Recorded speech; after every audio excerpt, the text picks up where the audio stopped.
listen, I'm not going to be on here long.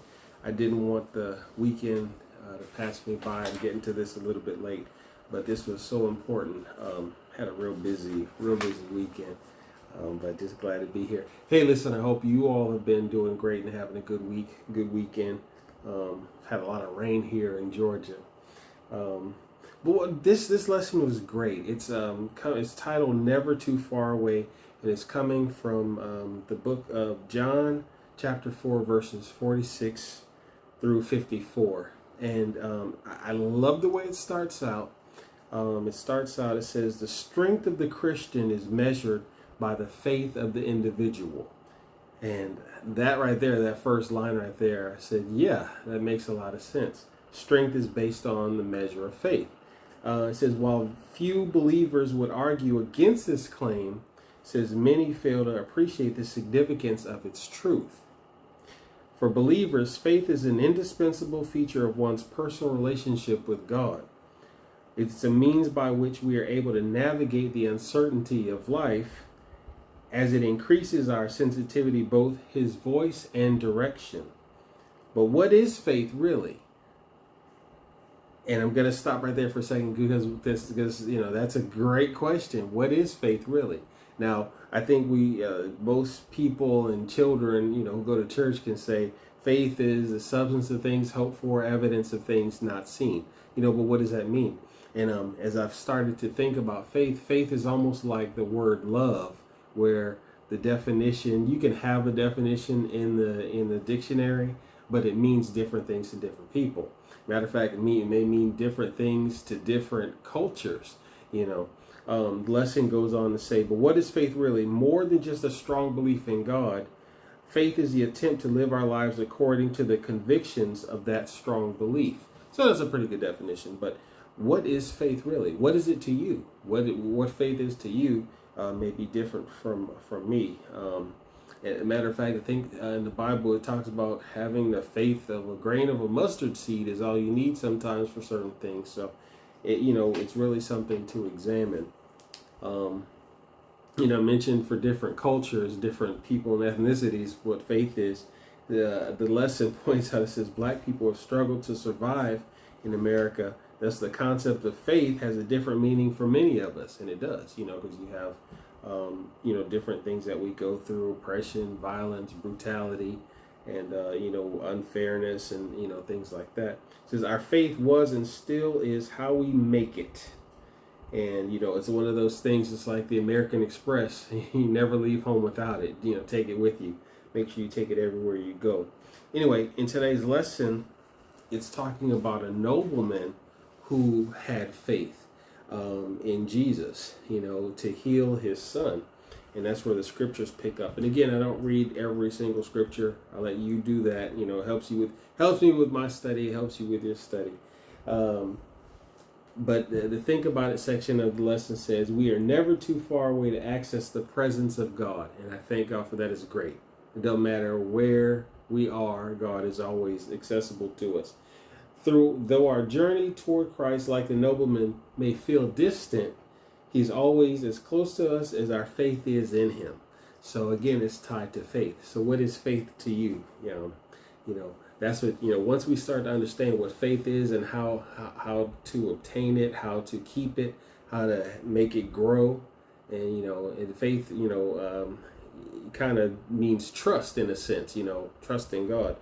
How much do you trust God? How much do you believe in God? So in the scripture, it picks up in verse 46. Jesus is coming. He's coming again to Cana in Galilee, and he had just finished performing a miracle. He was turning water into wine. And, so a royal official whose son was sick in Capernaum, heard that Jesus was coming, was going to be in the area. So he went from his house, which was like miles and miles away, to intercept Jesus. And verse 47 says, when he heard that Jesus had come from Judea to Galilee, he went and begged him to come down and heal his son, for he was at a point of death. And back then, they didn't have all the different, medications, but they did understand death. They did understand, when somebody was sick and, sick to a certain point. So this nobleman, he was coming, begging Jesus, hey, I need you to come to my house to heal my son. Verse 48 says, then Jesus said unto him, unless you see signs and wonders, you will not believe. And at first that sounded like maybe a knock, but it's actually not. And I'll get to that part in a second. But anyway, in verse 49, the official said to him, sir, come down before my little boy dies. Verse 50, Jesus said to him, go, your son will live. Here's a kicker. The man believed the word that Jesus spoke to him and started on his way. So his mission was to get Jesus to come to his house to do the healing. But after Jesus told him your son will live, he believed it and started on his way back home. He traveled a good little distance. So that's right there. That was awesome. That faith that he had, being a nobleman, somebody who had means, had money, whatever, but he believed, and he went on about his way. So and again, so getting back to what I was saying, where Jesus said, unless you see signs and wonders, you won't believe. That wasn't a rebuke. A lesson points out that it was a teachable moment, and so what's illustrated here is that the nobleman understood that Jesus was the only recourse, to saving his son, and without him he would surely die. So he understood the importance of getting to Jesus, believing in Jesus, and trusting in Jesus. And his trust was demonstrated because of the fact that he didn't demand that Jesus come with him. He believed. In verse 50 it says he believed and he headed home. On his way home, in the next set of verses, his people from his household came to meet him on the way back and said, guess what? Your son, the fever broke. He's fine. And so the man was so relieved and so grateful for that. He said, he just to test it out, he said, about what time was it that it happened? He didn't look at his watch or anything like that, but they had sundials and different stuff like that. But come to find out that the time his son was healed is exactly the same time that Jesus told him your son will live, and to keep going. So that right there was just really awesome, and really gets me excited. Lesson makes sure to point out that this situation, this miracle that Jesus performed, is different from the one with the centurion, which was also really, really, really awesome. Who was going to Jesus, for one of his workers, his slaves, his servants, asking for healing for them. So, it's great. So, and it just kind of goes back to the question, what is faith? What is faith to you? What do you, how do you define it? What is true faith? So it's one of those things that it kind of forces us to examine. I'll close it out like this. It says, the nobleman's actions demonstrated the stages involved in faith development. It was out of desperation that he came to Jesus. His desperation shows vulnerability that enables our receptivity to Jesus, who can properly address our needs. Jesus, so because a lot of times we are desperate. When we're desperate, we're vulnerable. I like that. Brokenness is the beginning of faith because it serves as a motive that brings us to him. After his encounter with Jesus, the nobleman's faith evolved from desperation to hope. Finally, his belief was expressed through conviction. Conviction is developed faith